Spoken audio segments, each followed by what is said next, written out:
Hi, இது gift series 3. இது வந்து திவான்கிற ஒரு பையன் கொடுத்தது.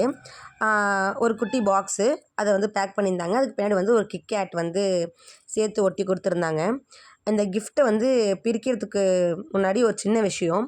எல்லாம் சொல்லுவாங்கள்ல, அது அம்மா எங்கள் அம்மா மாதிரி பார்த்துக்கிறீங்க அப்படின்னு சொல்லுவாங்கள்ல. ஆக்சுவலாக என்னோடய கிளாஸ் பிள்ளைங்க எல்லாருமே வந்து ஒரு படி மேலே எங்கள் அம்மாவையும் தாண்டி என்னை ரொம்ப நல்லா பார்த்துக்கிறாங்க. ஏன் அப்படி சொல்கிறேன் அப்படின்னா, காலையில் நான் வந்து ரொம்ப அறக்க பறக்க சாப்பிட்டுட்டு சில சாப்பிடாம கூட போயிடுவேன். சில நேரத்தில் மாத்திரை போட்டுருவேன். வீட்டில் மாத்திரை போடுறதுக்கு மறந்துட்டு அங்கே போய் போடலாம் அப்படின்னு சொல்லிட்டு போவேன். பட் டைம் ஆகிடும். அதனால் என்ன பண்ணுவேன் அப்படின்னா வந்து அங்கே போய் தான் வந்து போடுவேன். சில நேரத்தில் மறந்துடுவேன்.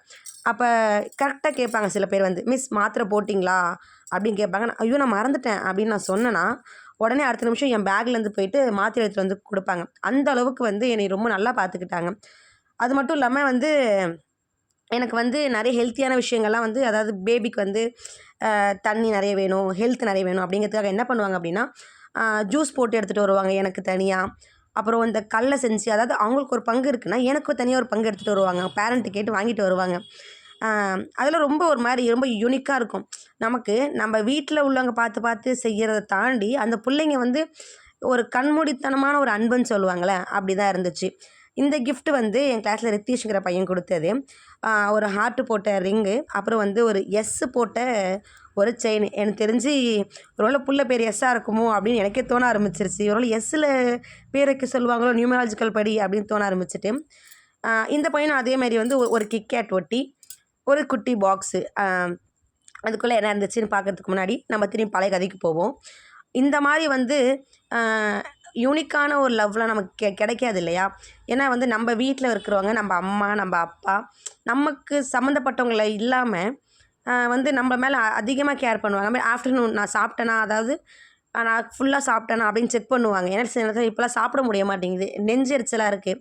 ஆனால் அவங்க கரெக்டாக கேட்பாங்க, மிஸ் எங்களை சாப்பிட்றேன்னு சொல்கிறீங்க, நீங்கள் சாப்பிடுங்க, ஃபுல்லாக சாப்பிடணும். நான் ஃபுல்லாக சாப்பிட்டு நான் அவங்கள்ட்ட காட்டணும். கொஞ்சம் வித்தியாசமாக இருக்கும். அவங்க என்கிட்ட காட்டுவாங்க, நான் அவங்கள்ட்ட காட்டணும். சாப்பிட்டு முடிச்சிட்டேன் அப்படின்னு காட்டணும். இல்லைனா வந்து என்னை ஓப்பன் பண்ண வச்சு சாப்பிட வச்சு தான் நான் டப்பாவை மூடணும். அந்த அளவுக்கு வந்து ஒரு மாதிரி கண்டிப்பான ஒரு அன்பாக இருக்கும் அவங்களோடது. அந்த பையன் கொடுத்த கிஃப்ட்டில் என்ன இருந்துச்சு அப்படின்னா வந்து தாஜ்மஹால். தாஜ்மஹாலுக்கு உள்ளார வந்து ஒரு சின்னதாக வந்து பெஸ்ட் விஷஸ் அப்படின்னு உள்ளார எழுதியிருந்துச்சு. ரொம்ப க்யூட்டாக இருந்துச்சு அது. ஏன்னா எனக்கு இதுக்கு தாஜ்மஹால்ன்ட்டு இல்லவே இல்லை. நெக்ஸ்ட்டு வந்து இது வந்து ஆதீஸ்வரன் அப்படிங்கிற ஒரு பையன் கொடுத்தது. அதை ஓப்பன் பண்ணி பார்ப்போம். அதுக்கு முன்னாடி வந்து இதெல்லாம் வந்து ஏன் கொடுக்குறாங்கன்னு நிறைய பேருக்கு தோணும். என்னடா இது, இந்த பொண்ணுக்கு பர்த்டேக்கு இன்னும் 1 வீக் இருக்குது, அதுக்குள்ளே கொடுக்குறாங்களே அப்படின்னு. ஆக்சுவலாக அவங்க சின்ன பசங்க இல்லையா?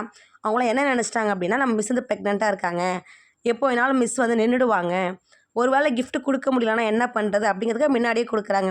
ஏன்னா நிறைய பேருக்கு இந்த டவுட் வரும், ஏன்டா இவங்க பசங்களாம் இப்போயே கொடுக்குறாங்க, பர்த்டேக்கு தான் இன்னும் 1 வீக் இருக்கே அப்படின்னு சொல்லிட்டு. நானும் இந்த கேள்வி அவங்கள்ட்ட கேட்டேன். அவங்க என்ன சொல்கிறாங்க அப்படின்னா, இல்லை மிஸ் நீங்கள் எப்போ வேணாலும் நின்றுவீங்க, ஒரு வேளை உங்களுக்கு திடீர்னு வலி வந்துட்டு பாப்பா பிறந்துட்டாங்கன்னா என்ன பண்ணுறது, நாங்கள் உங்களுக்கு செய்யணும்னு நினச்சோம் இல்லையா, அதனால் முன்னாடியே கொடுத்துட்றோம் அப்படின்னு சொன்னாங்க. இந்த பையன் கொடுத்த கிஃப்ட்டில் என்ன இருந்துச்சு அப்படின்னா, டைரி மில்க்கும் புளிப்பு மிட்டாயும்.